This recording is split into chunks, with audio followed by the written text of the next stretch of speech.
They thought I would cry, they thought I would beg, but they chose the wrong woman.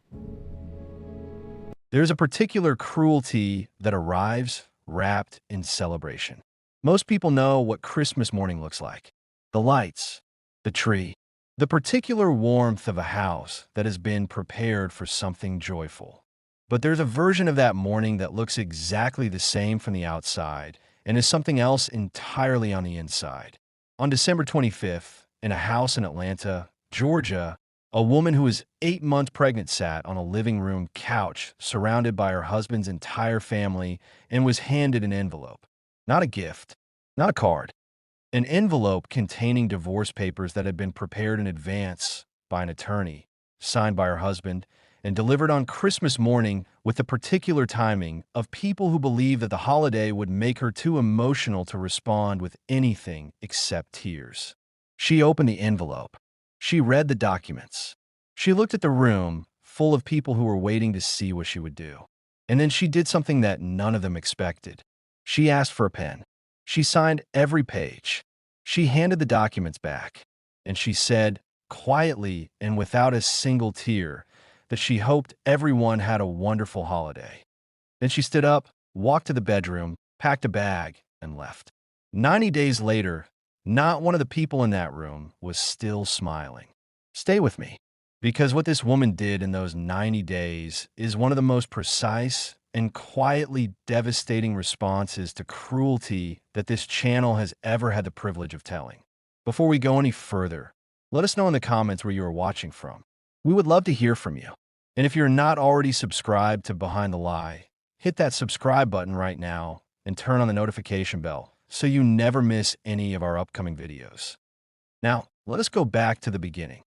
Because to understand what happened in that living room on Christmas morning and to understand what happened in the 90 days that followed, you need to understand the woman at the center of it.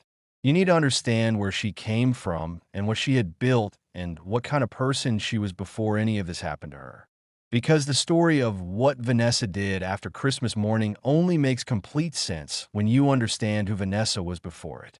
And who she was before, it is a story that begins not in Atlanta, but in Birmingham, Alabama, in a household that taught her, before she had the language to name what she was learning, that the most reliable foundation any person can build their life on is the one they construct themselves. Vanessa was 32 years old when this story began.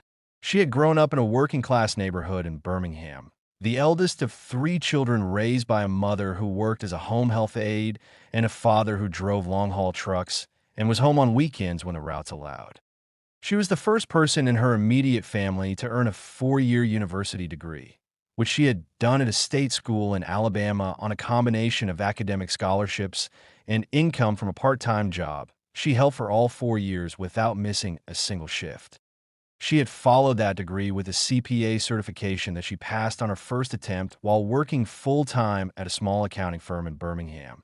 And she had then applied for and received a position at a mid-sized financial services firm in Atlanta, Georgia, which required her to move to a city where she knew almost no one and build a professional life from scratch in the way that she had always built everything, which was methodically, without complaint, and with the particular patience of a woman who understood that the things worth having take the time they take and cannot be rushed without being compromised. By the time this story begins, she had been at the Atlanta firm for 6 years and had been promoted twice. She was senior to more than half the staff in her department. She was, by every account from every colleague who has spoken about her in the months since these events became public, exactly the kind of employee that firms spend years trying to hire and then spend years hoping they will never leave. She was also 8 months pregnant with her first child, and she was sitting on her mother-in-law's living room couch on Christmas morning with an envelope in her hands that was about to change everything. The man she had married, whose name was Brandon, was 35 years old and worked as a regional manager for a logistics company in Atlanta. He had met Vanessa at a mutual friend's cookout 3 years before their wedding, which put the total length of the relationship at approximately 4 years before Christmas morning.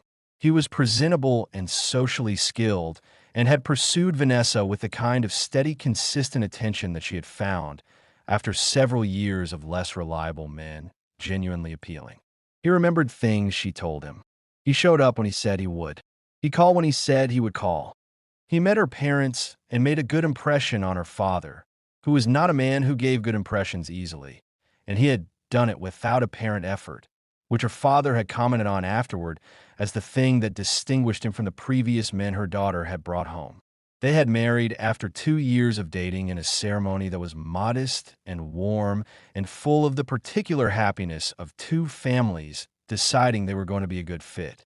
Vanessa's family had driven up from Birmingham. Brandon's family, who were from Atlanta and who had very specific and strongly held ideas about the kind of woman who was appropriate for their son, had been gracious at the wedding and had begun, almost immediately afterward, to make those ideas known to Vanessa in the accumulating way that families with strongly held ideas make them known to the new person who is married into them. Not loudly, not confrontationally, in the particular accumulating way of people who believe their standards are self-evidently correct and who communicate them through the texture of ordinary interaction rather than through direct statement. Brandon's mother was a woman named Elaine. She was 61 years old, recently retired from a career in hospital administration, and she was the undisputed center of gravity of Brandon's family in the way that some matriarchs are, not through warmth or through the generosity of spirit that earns that kind of centrality, but through the particular force of a woman who has been the most influential person in a room for so long that everyone in the room has simply reorganized themselves around that fact without ever consciously deciding to do so. Elaine had opinions about where Brandon and Vanessa should live, which neighborhood was appropriate, which house was suitable. She had opinions about how money should be managed in the marriage and what Vanessa's professional ambitions should look like after the baby arrived. She had opinions about the pregnancy itself, about what Vanessa should eat and how much she should work and when she should begin preparing the nursery. She delivered these opinions with the smooth confidence of a woman who had never been told, in any room she had ever entered, that her opinion was not the one that mattered most. Vanessa had responded to all of it with the measured directness of a woman who had built her own life from scratch and was not going to be talked out of it by people who had not been present for the building. Brandon had responded to the same situation by doing what people do when they're caught between the gravity of the family they grew up in and the marriage they have chosen, which is to try to manage both without fully committing to either, which is another way of saying that he had been failing both for longer than he was willing to admit. The pregnancy had been planned and welcomed, and Vanessa had been genuinely happy about it in the practical, focused way that she was genuinely happy about things she had decided to do. She had continued working through the first and second trimesters without modification. She had arranged for short-term maternity leave to begin in January. She had researched pediatricians and childcare options and the financial planning implications of a two-income household transitioning through a period of reduced income. Because she was a CPA and financial planning was not something she left to chance regardless of how personal the subject matter was. The nursery had been prepared in October. The hospital bag had been packed in November. Everything that could be organized had been organized, and Vanessa had been moving through the final weeks of her pregnancy with the composed efficiency of a woman who had prepared for this and was ready for it and was looking forward to what came next. What she was not prepared for, and what nobody had prepared her for because nobody had told her it was coming, was Christmas morning. In the 3 weeks before Christmas, Vanessa had noticed things. Not dramatic things. The small accumulating things that a trained accountant notices when a pattern is present that has not yet been named. Brandon had been on his phone more frequently in rooms where she was not present.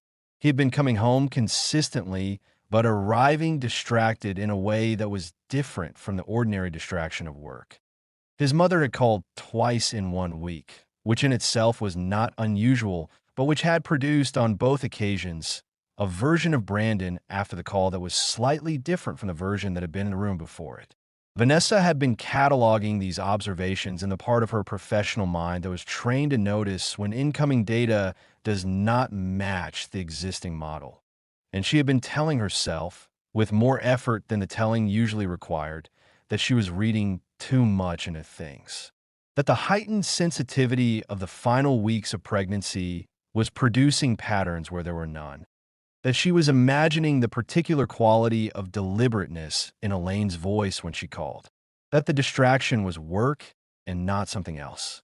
She had believed this, or something close to it, right up until the moment she sat down on that couch on Christmas morning and someone handed her an envelope with her name on it. The envelope had been prepared by an attorney whose office was in the Buckhead neighborhood of Atlanta, a probate and family law firm that had been engaged, as the discovery process later established, approximately 3 weeks before Christmas. The petition for divorce cited irreconcilable differences. It requested an equitable division of marital assets. It had been signed by Brandon before Christmas morning, which meant that he had been sitting across from her at their kitchen table and sleeping beside her at night, and telling her he loved her during the same weeks that his signature was drying on a document requesting the termination of their marriage. The timing of the Christmas Day delivery had been, as the family law attorney Vanessa later retained, described it in her own assessment of the situation, strategically chosen by someone who understood, or believed they understood, how Vanessa would respond. The calculation had been this: a woman 8 months pregnant, Christmas morning, surrounded by her husband's entire family in his mother's house, emotionally overwhelmed by the holiday and the proximity of her due date, likely to cry, likely to beg, likely to accept whatever initial terms were presented because the shock and the setting would make measured thinking impossible. That was the calculation. It was a calculation made by people who did not know Vanessa very well at all. She has described the moment she opened the envelope and read the first page with the specific clinical clarity of a woman who has had a significant amount of time to process an event and has moved through it to a place where she can describe it accurately without the description being consumed by the emotion the event produced. She read the cover letter. She read the petition. She was aware, while reading, that the room had gone to a particular quality of quiet. She was aware that several people were watching her with the particular anticipatory attention of people who have been waiting for a reaction. She looked up from the document. She looked at Brandon, who did not meet her eyes. She looked at Elaine, who had the expression of a woman watching a situation resolve in the direction she had intended. She asked for a pen. Someone handed it to her quickly, with the eagerness of a person who wants the next moment to arrive. She signed every page, methodically, in the places her signature was required, with the same neat, precise signature she used on every professional document she had signed in 6 years of work. She handed the papers back. She looked at the room. She said, clearly and without inflection, that she hoped everyone had a wonderful holiday. She stood up. She walked to the bedroom where she and Brandon had slept the night before. She packed her hospital bag, which was already packed and ready because she was 8 months pregnant and had prepared for her delivery with the same thoroughness with which she prepared for everything. She added a few additional items of clothing. She called her mother from the bedroom. She said 4 words. She said, "I need you, Mom." Then she picked up her bag and she walked back through the living room without looking at anyone, and she left the house, and she drove away on Christmas morning, and she did not look back. She drove to a hotel 20 minutes from the house. She checked in. She ordered food from room service because she was 8 months pregnant and she needed to eat, and she was not going to allow the circumstances of the morning to interfere with her prenatal care. She put the food on the desk beside her laptop, and she opened the laptop and she began to make a list.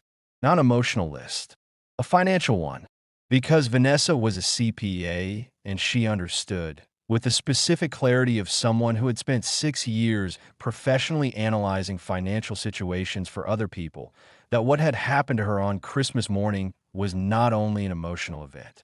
It was a financial event. It was a legal event.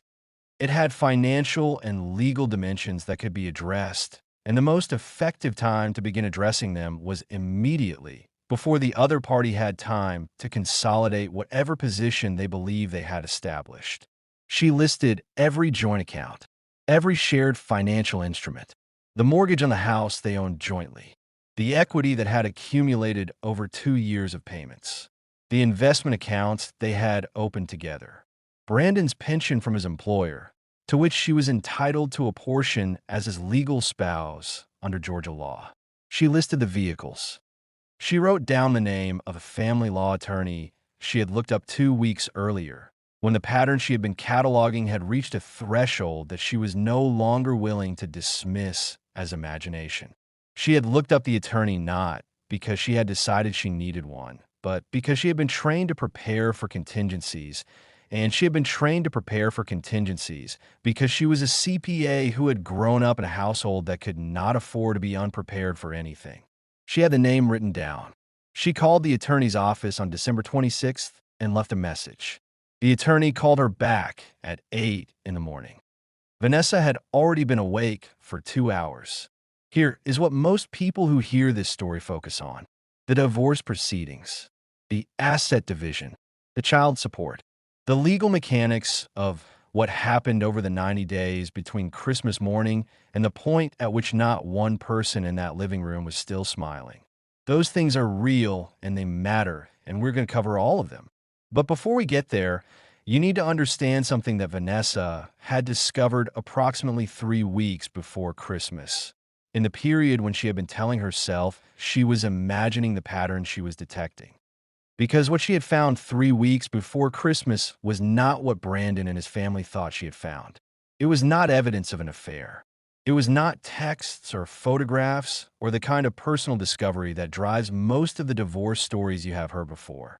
What Vanessa had found was something she had stumbled across professionally in the course of her work at the financial services firm. And it had nothing to do with her marriage and everything to do with the company where her husband worked.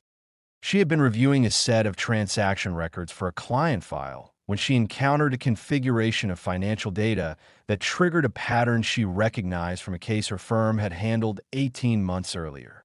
A specific and unusual pattern in regional expense accounts, the kind of pattern that does not occur through ordinary business operations and that does not resolve into an innocent explanation the longer you look at it. She had flagged it internally. She had begun a quiet preliminary review. She had not shared it with anyone because her professional training required her to be certain before she said anything, and she was not yet certain. She had been building that certainty in the 3 weeks before Christmas, in the same period when she had been telling herself she was imagining the distraction in Brandon's behavior and the deliberateness in Elaine's phone calls. On Christmas morning, when she opened that envelope and read the petition and signed every page and drove to a hotel and opened her laptop, she was approximately 70% certain about what she had found. She was fully certain by the 15th of January. And the sequencing of what she did with that certainty, which was established in consultation with her attorney, was the thing that turned a divorce proceeding that had been designed to leave her overwhelmed and compliant into something that nobody in that Christmas morning living room had been remotely prepared for. Vanessa's mother arrived at the hotel on December 26th and stayed through the birth and beyond. Her presence was, by Vanessa's own account, the most stabilizing thing available to her in those weeks. Not because her mother took over or managed things for her, but because her mother had raised her in a household where difficult things were handled by getting up and doing what needed to be done. And having her mother in the room while she did what needed to be done was the particular kind of support that does not require words because it is communicated entirely through presence. The divorce proceedings were initiated by Vanessa's attorney on December 26th, which was one day after the Christmas morning delivery of the original petition, and which established, as a legal matter, that Vanessa was not a passive participant in these proceedings, but an active one who had retained capable counsel and intended to engage the process fully. The joint accounts were addressed immediately. The marital home, which was jointly owned, was placed into the framework of equitable distribution under Georgia state law, which required a comprehensive assessment of each party's financial contribution to the marriage over its entire duration. Vanessa's contribution, as the attorney's analysis would establish, had been substantial. She had been earning a competitive salary at a reputable firm for the entire duration of the marriage.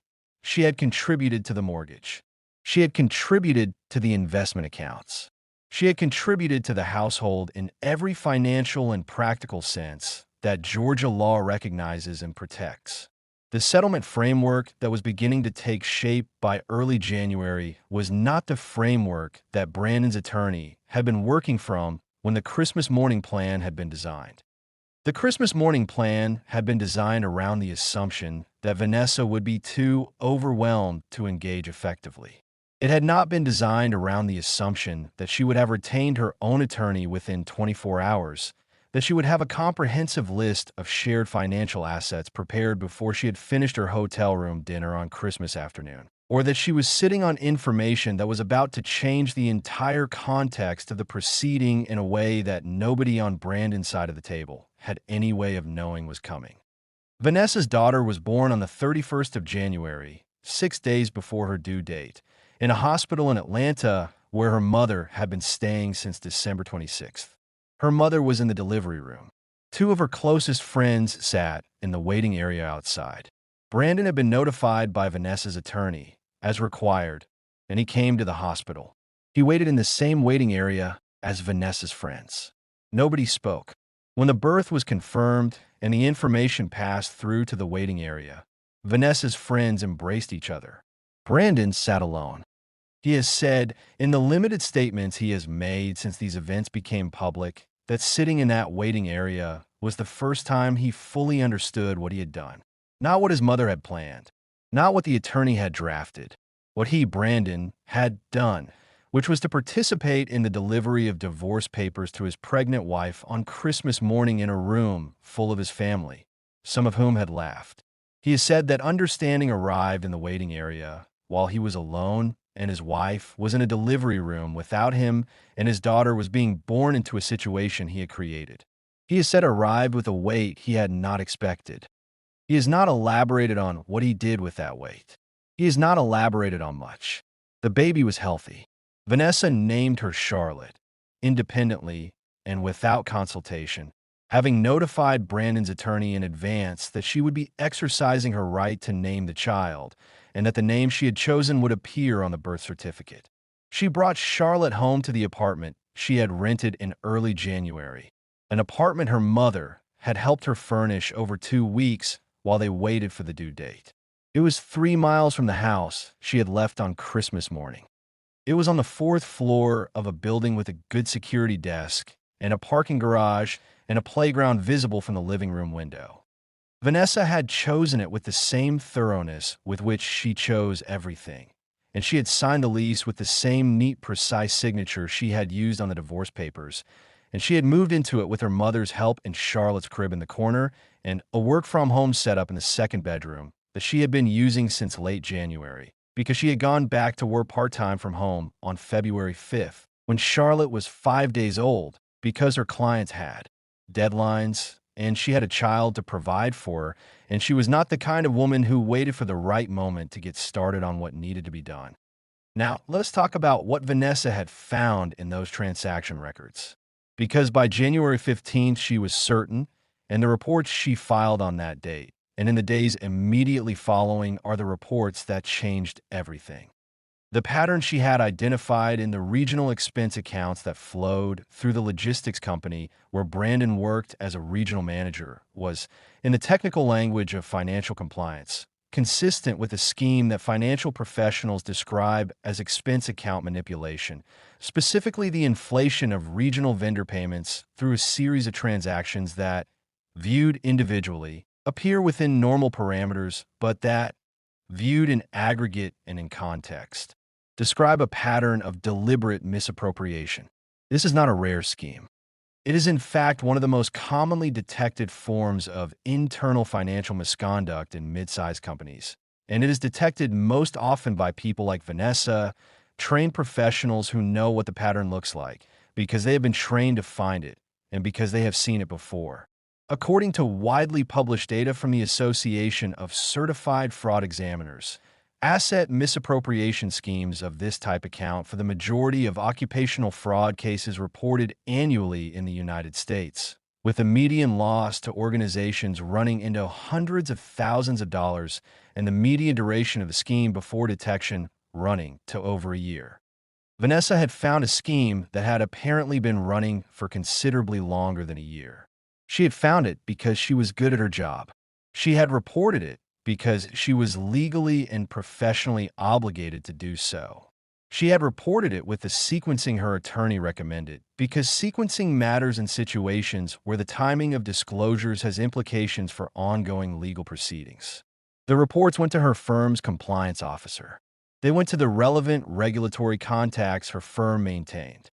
And they went, through appropriate channels, to Brandon's employer's ethics hotline, which triggered an internal investigation that the company's legal and compliance team initiated within 48 hours of receiving the report. Brandon was placed on administrative leave on February 3rd, 2 days after Charlotte was born. He was informed of the administrative leave by his supervisor in a phone call that lasted approximately 12 minutes, and that Brandon, by his own account, had not been expecting. The internal investigation was conducted by an outside compliance firm retained by the company's legal team, a firm that spent the following 6 weeks reviewing the regional expense records that Vanessa's initial report had flagged. The findings of that investigation were, by any measure, significant. Brandon was terminated on March 15th. The termination was followed, within 2 weeks, by a referral to the relevant federal regulatory authorities. The divorce settlement that Brandon's attorney had been negotiating on the basis of a set of facts that included a client who was an employed regional manager with a stable income and a company pension now needed to be rebuilt around an entirely different set of facts, which included a client who was unemployed, was under regulatory review, and whose pension was subject to a separate legal assessment given the circumstances of his termination. The asset division calculations changed. The child support calculations changed.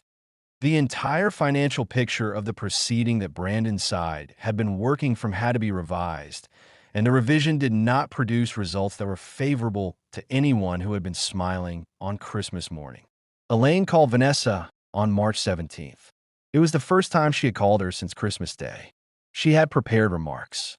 She had, by her own later account, intended the call to be a conversation about the family and about Charlotte and about whether there was a path towards some form of civility that did not require her son's professional life to be completely dismantled. She had expected, based on everything she believed she knew about Vanessa, that she was calling a woman who could be managed if the framing was right. Vanessa answered on the second ring. She listened to the opening of Elaine's prepared remarks without interrupting. Then she said that she had 3 things to say and that she would say them clearly and would not repeat them. The first was that Charlotte was her daughter and that any conversation about Charlotte would go through her attorney exclusively. The second was that the financial reporting she had done in January was a legal and professional obligation she had fulfilled, and that the consequences of that reporting were the direct result of Brandon's own conduct and not of her response to it. The third was that she wished Elaine's family well and had no further interest in direct communication. She ended the call. Elaine sat with the phone in her hand for a long time after. She has since said, in the one conversation about these events that she has had with a family member who subsequently described it, that she had underestimated Vanessa, that she had looked at a pregnant woman and seen vulnerability, that she had looked at love and seen compliance, and that she had been wrong about all of it in a way that was going to take considerably longer than 90 days to fully account for. March 25th was 90 days after Christmas morning. On that day, the position of every person who had been in that living room was measurably different from what it had been when the day began. Brandon was unemployed and the subject of a regulatory referral that his attorney had told him, plainly, was going to require its own separate legal representation.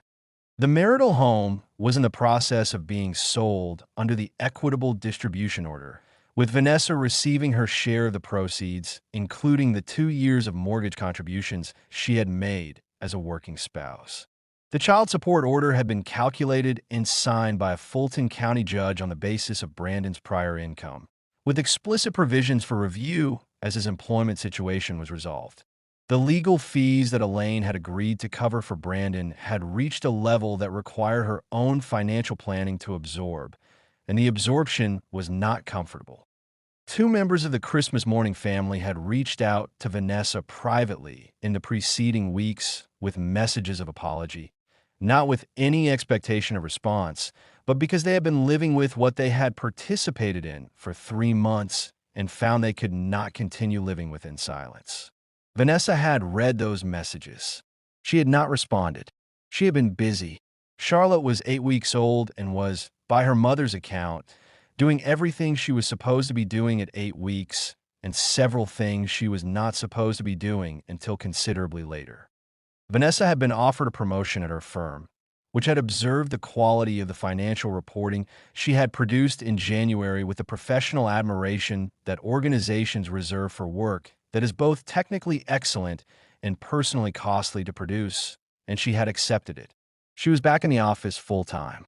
She had a nanny who came highly recommended and who arrived each morning at 7:30 and left each evening at 5:30. And she was doing what she had always done, which was building what she needed from the ground up, methodically and without complaint, in the particular way that her parents had modeled for her, and that she had absorbed so completely she no longer thought of it as something she was doing. It was simply who she was. There is a detail in this story that has stayed with every person who has heard it, and it is a detail that Vanessa shared in the one extended interview she gave in the months following these events. She was asked, as everyone who knew the story had been waiting to ask, how she had stayed calm on Christmas morning, how she had read those documents and signed them and said what she said and left the way she left without breaking in front of any of those people. And Vanessa gave an answer that the interviewer has described as the most quietly powerful answer they had received to any question in years of this kind of work. She said that she had not stayed calm because she was not emotional. She had been deeply emotional. She said that she had stayed calm because she understood, in the moment she was reading that first page, that the people who had handed her that envelope had made a calculation about her, and that the calculation was wrong, and that the most important thing she could do in that room was to make sure that they did not find out how wrong they were until she had had the time to make use of the error. She said that she had asked for a pen not because she was surrendering. She had asked for a pen because she understood that signing those papers in that room on that morning was the first move in a process that she intended to control from that point forward, and that the fastest way to begin controlling it was to finish the Christmas morning chapter in a way that nobody in that room was expecting and drive to a hotel and open a laptop and get to work. She said she had been raised by a woman who worked double shifts and a man who drove through the night, and she had never in her life waited for someone to rescue her from a situation, and she was not going to start on Christmas morning. She said Charlotte was the reason she had stayed calm, not because she was thinking about Charlotte abstractly or emotionally, because she was thinking about Charlotte specifically, about what her daughter was going to need from a mother, about the kind of mother she intended to be, and about the fact that the version of herself she wanted Charlotte to witness in that room was the version that picked up a pen and signed and said, "Have a wonderful holiday," and walked out with her bag and her dignity and her plan fully intact. Brandon has said, in his limited statements, that he made a mistake. He has said that he allowed himself to be convinced that the Christmas morning plan was acceptable when he knew it was not. He has said that he confused his mother's certainty about the plan with the plan being correct, which is a confusion that people who have grown up inside a particular family gravity are susceptible to in ways that they do not always recognize until the consequences of the confusion are standing in front of them. He has said he loves his daughter. He has said he intends to be present in Charlotte's life in whatever way Vanessa's attorney and the court order allow. He has not said much else publicly. There is not much else that would serve him to say. What this story ultimately asks us to sit with is not a question about revenge, because what Vanessa did was not revenge in any meaningful sense. Revenge is the infliction of harm in response to harm. Vanessa did not inflict harm on anyone. She fulfilled her professional obligations. She retained competent legal counsel. She protected her financial interests and her daughter's financial future with the tools that her education and her profession had given her. The harm that came to the people in that Christmas morning living room came not from Vanessa, but from the choices they had made and the actions they had taken, which produced consequences in the way that choices and actions tend to produce consequences when the person on the other side of them is a CPA who graduated at the top of her class and went to work on Christmas afternoon. What this story asks us to sit with is a question about what happens when people look at someone in a vulnerable circumstance and decide that the vulnerability is the most important thing about them. When they look at a woman 8 months pregnant in a room full of her husband's family on Christmas morning and decide that what they are looking at is a person who can be managed, that what they're looking at is someone too emotional to think, too overwhelmed to act, too in love to respond clearly. What they were actually looking at was Vanessa. And Vanessa was none of those things. She was all of those things, and she was also a CPA with a plan, and those two realities occupied the same body on Christmas morning in a way that the people who handed her that envelope had not accounted for and would spend the following 90 days learning, in full and at considerable personal cost, to account for properly. So here's what I want to ask you before we close today. Have you ever been in a situation where someone looked at what you were going through and decided that your circumstances were the same thing as your limitations? Or did they make a plan based on what they assumed you were capable of rather than what you actually were? Tell me in the comments. I read every single one. And subscribe to Behind the Lie and turn on that notification bell, because next time on this channel, she came home from the hospital with her newborn still in her arms and her hospital bracelet still on her wrist, and found a stranger's key in her front door lock. Her mother-in-law had changed it while she was in labor. What she did in the next 72 hours did not just change the locks back. It changed everything. We will see you there.